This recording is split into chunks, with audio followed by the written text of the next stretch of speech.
On the news tonight.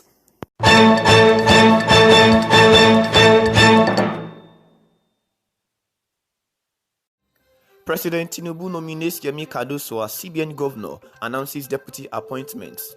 Former President Obasanjo affirmed authority, orders Oyo traditional rulers to rise and great aim. Nigerians sign petition to ban Malian music. Yahoo Boy sentenced to 1-year jail term for unaccounted 6 million naira in bank account.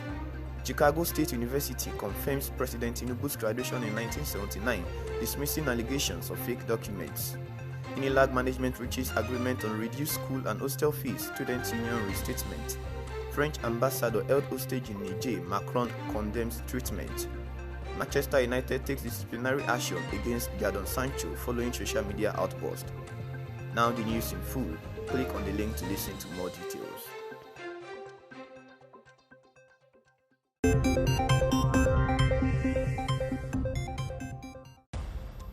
President Bola Ahmed Tinubu has officially nominated Olayemi Cardoso as the new governor of the Central Bank of Nigeria (CBN). The announcement came through a statement from presidential spokesman Ajuri Ngelale.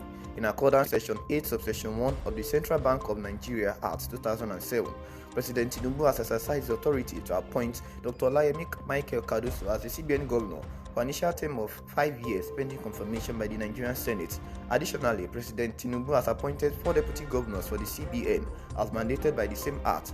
This move aligns with Tinubu's renewed hope agenda with the expectation that the appointees will successfully implement critical reforms within the Central Bank of Nigeria.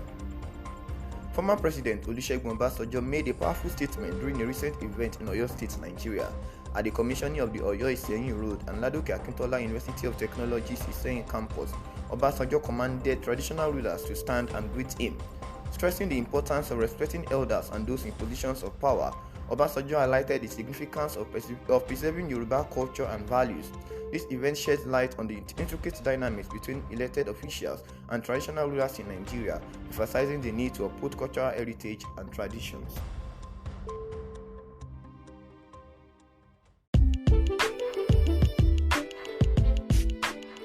Welcome back to the news on Unaccounted podcast. Kindly follow our podcast on Spotify, Google Podcasts, Amazon Music, and AudioMac at Unaccounted podcast, and also follow us on all social media accounts: Facebook, Instagram, Twitter, and on YouTube.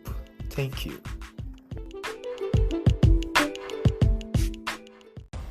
In a passionate response to the recent passing of former Malian music artist Mohbad, fans have taken to change.org to voice their concerns. The petition, which has amassed over 50,000 signatures, calls for a ban on Malian music. Allegations of threats to Mohbad's life by Naira Marley and his associates have further fueled the demand for action. As the police launch an investigation into Mohbad's untimely demise, fans hope that their voices will be heard and that measures will be taken to address the situation.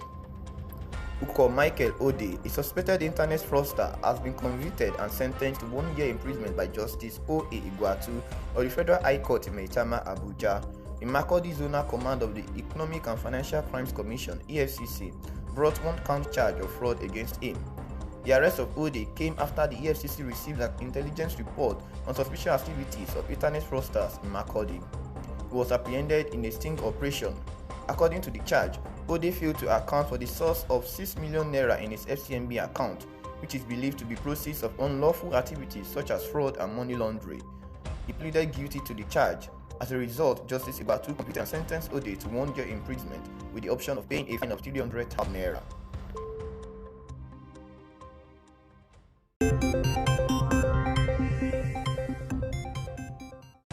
In a statement issued to CBS Broadcasting Incorporation, Chicago State University (CSU) has officially confirmed that President Bola Ahmed Tinubu attended university and graduated in 1979 with a bachelor's degree. This confirmation comes amidst allegations made by Atiku Abubakar, the presidential candidate of the People's Democratic Party (PDP), who claimed that the documents proving Tinubu's graduation were fake. While CSU acknowledged the federal law that restricts them from disclosing further information without consent or a court order, a CSU spokeswoman affirmed the university's ability to confirm Tinubu's graduation. The controversy surrounding the certificate, which was signed by University President Elnora Dane, has been raised due to Dane's tenure at CSU beginning in 1998, long after the alleged graduation date.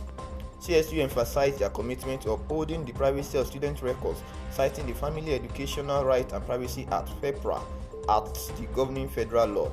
The university revealed that a request was made in August 2023 to the U.S. Federal Court regarding educational records pertaining to Bola Ahmed Tinubu, the presidential candidate.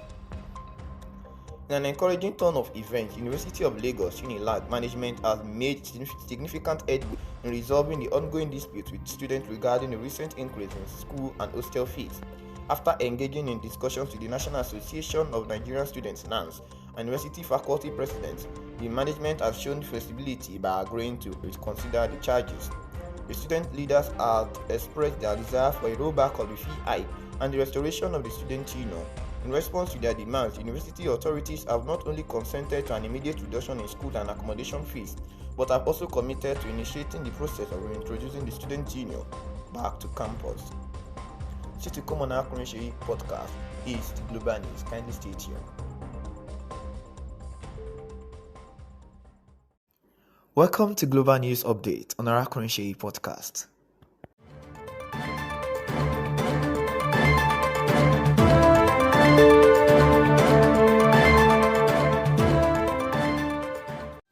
French President Emmanuel Macron has confirmed that the French ambassador to Niger, Sylvain Ité, and other French diplomats are currently being held hostage at the French embassy in Niamey.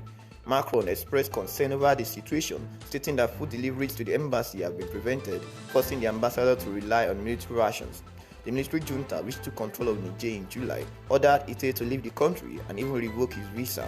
However, the diplomat has remained in place as the French authorities do not recognize the junta's authority. The situation remains tense and unresolved. Still in Niger, Niger Republic revokes over 990 diplomatic passports linked to unstated regime. The military rulers in Niger have taken action by cancelling more than 990 diplomatic passports held by individuals connected to the previous regime. The Foreign Ministry has officially informed diplomatic representations in Niger that these passports are now considered invalid. Former high-ranking officials, including those from institutions, ministries, ex-MPs, and advisors, were in possession of these passports. Additionally, around 50 passports were given to individuals from countries such as the United States, United Kingdom, France, Libya, Turkey, and other West African nations. Since the overthrow of President Mohamed Bazoum on July 26, he has been detained at his residency. In late August, the new regime also revoked passports held by government members who were abroad, including the Prime Minister, Foreign Minister, and Niger's ambassador to France. Still to come on our Unaccounted news is the sport update. Kindly stay tuned. Welcome to Sport Update.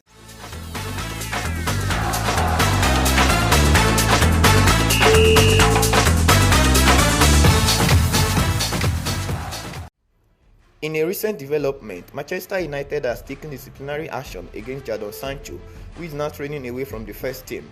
The 23-year-old winger refused to apologize to manager Erik ten Hag after a public outburst on social media following the Premier League match against Arsenal. The club refers to this as a squad discipline issue and has decided to have Sancho work at the academy until the matter is resolved. He will not be considered for selection in upcoming matches.